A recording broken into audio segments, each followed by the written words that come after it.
Okay guys, welcome to the MORTPIG show. In this video, we're going over the news that the government is now going to fast track 5% deposits for new home buyers. Let's have a look at what's happening on Channel 9 News on this report.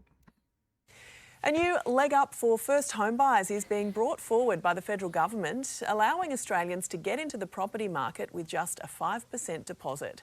Live to Today federal politics reporter Liz Daniels at Parliament House.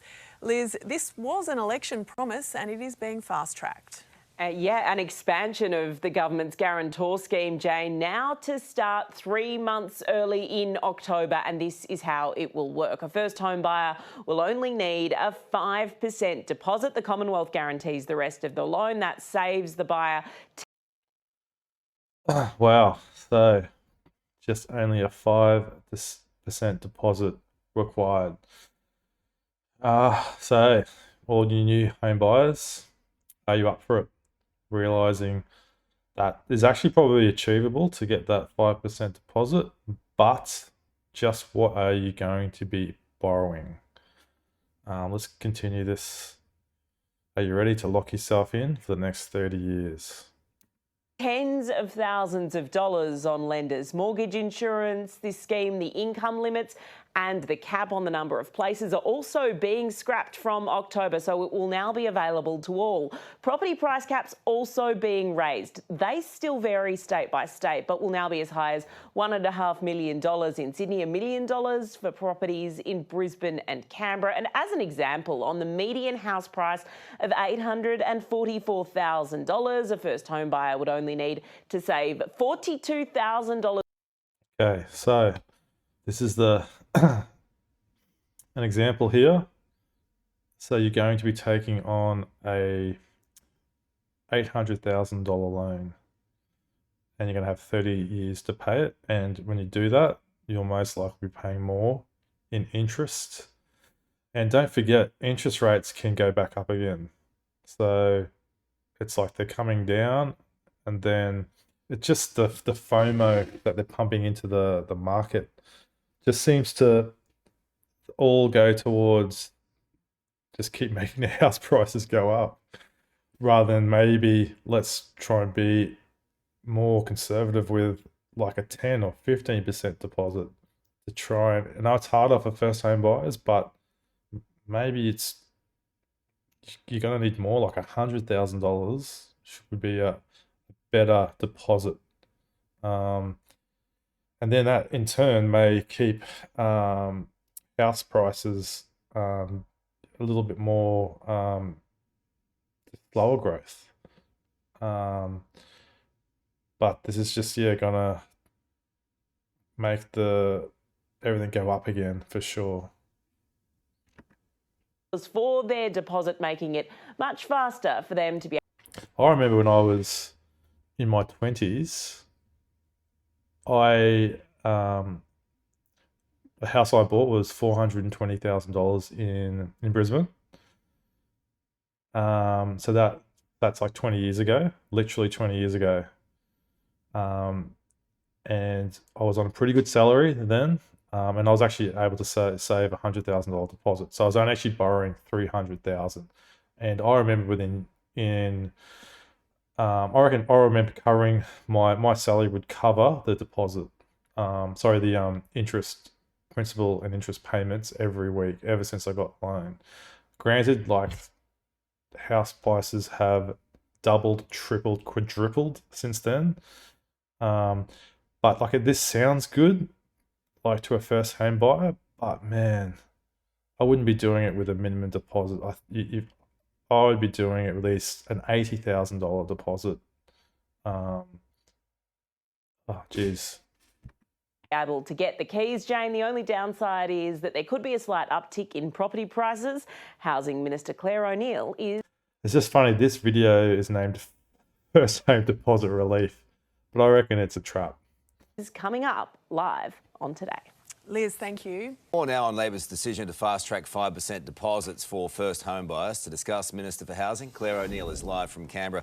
Hey, Claire, nice to see you on this Monday morning. Look, how much is this policy going to jack up prices? Well, it's a really good day for first home buyers, Carl. As you mentioned there. Is it? Is it really? I don't know. I don't know. I think it's suckering people to misery.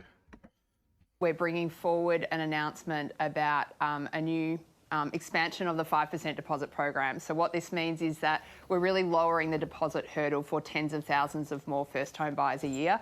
This is the government really It needs to be a hurdle. Honestly, it needs to be tough to buy a house, not easier. unashamedly coming in to back in first home buyers and making sure that they get. That might sound harsh, but honestly, it's the prices are so high, that deposit's so low. You're better off being on the sidelines right now, and just trying to get a bigger deposit and save for that. And don't get sucked in to this right now. The go that they deserve in the property market. We know things are really hard at the moment, and we're tackling the housing crisis from every angle for that reason. So you asked about property prices there. That's a really fair enough question. Remember, this is part of a $43 billion package, and the majority of that package is focused on building more homes for Australians.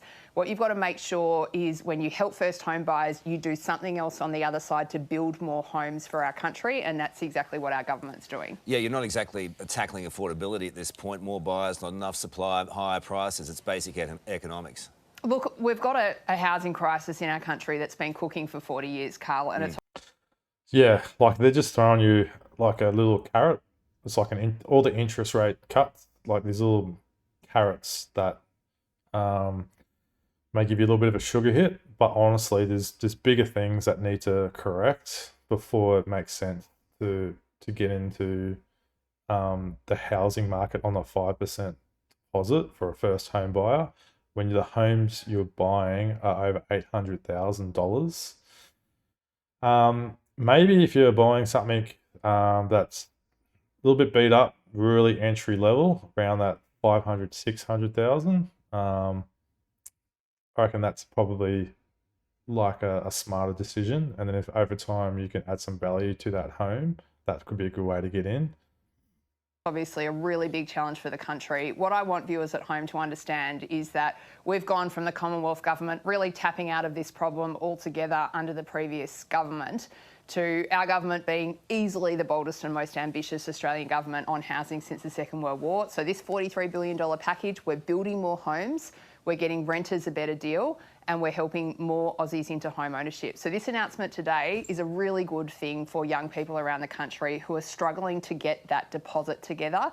We're saying to them, you don't need to worry about 20%. Our government is going to back you in if you can save just 5%. And the evidence shows that this might save young people something like 7 or 8 years of saving, and they can get into the market so they're paying off their own mortgage and not someone else's. Doesn't worry you at all that kids will get into a mortgage they can barely afford and be exposed if rates go up? Look, there you have it. What have I just said for the last few moments? That's exactly right. Don't do it, guys. Don't put yourself under that much stress and pressure right now.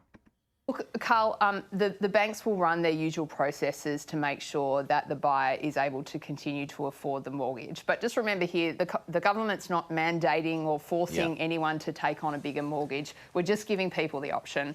And a lot of the young people that I talk to would say they would much prefer to have a slightly larger mortgage and spend that 7 years of their life trying to pay off that mortgage and in that stability that home ownership gives you, rather than being in a situation where they're just scraping together savings while...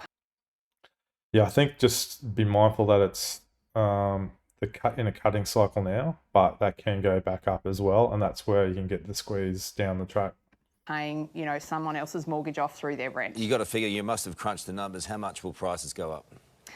Well, Carl, we have, of course, looked at this question. That's a really important one. And what Treasury shows us is that, the impact will be around 0.5% in 6 years' time. So we're talking about something that's minor compared with interest rates, which, as you know, will have, quite an immediate impact on these things. But again, Carl, this is about making sure that we balance new home buyers in the market with the need for us to build more homes. And that's exactly what our country is doing. Our government is rolling up its sleeves and building homes for Australians for the first time at scale since the Second World War. And that's a really good thing for the nation. Just on that, the target is 1.2 million houses. Where are we at the moment? Look, it's a really big and ambitious goal that we've set, Carl, and we're about a year into a 5-year target. So easy for governments just to say, let's just throw out a figure, throw out a number. It's just easy for them to say that with no real accountability. There might not even be power in 5 years' time. And there's no question that we're going to have to do more. What I hope viewers at home appreciate is the level of ambition that we bring to this. I know, but where are we at? We've got, so in the first 3 quarters... It's just the talking head babble of getting around it with all this stuff that your head just spins, and it just should be a simple answer. Are we at 5% of that target? 10%? What is it? Of that target, we built about 130,000 homes, and we are going to need to lift the pace of building. But Carl, please know. How are you going to do that? I mean, it's just impossible. Please know, Carl, we set this ambitious target because we are trying to drive change around the country. We want state governments to do more. We need local council to do more. We need industry to step up, and we're coming to the party with $43 billion. Ultimately, this is a 40-year-old challenge because it's a really tough one for the country. Okay. But I can tell you, we are leaving no stone unturned here. We are doing everything we can, building more homes, getting renters a better deal, and getting more Australians into There's no home way ownership. you can get there. Well, I don't agree with that. I'm not going to wave the white flag. We'll have a small wager on the side, the one that I might win for once. What I really want our nation to be doing is stepping up and building more homes, Carl. We made some big announcements about that yesterday, and today we're here backing in first home buyers. Really quickly, Richard Marles is heading to the US. Is he ducking in for a happy meal with Trumpy? I'm not. Okay, I'll stop it there, guys. So, I don't know, put your comments below. What do you think of the new fast-tracked first home relief for new home buyers of 5% deposit only? What's this going to do, guys?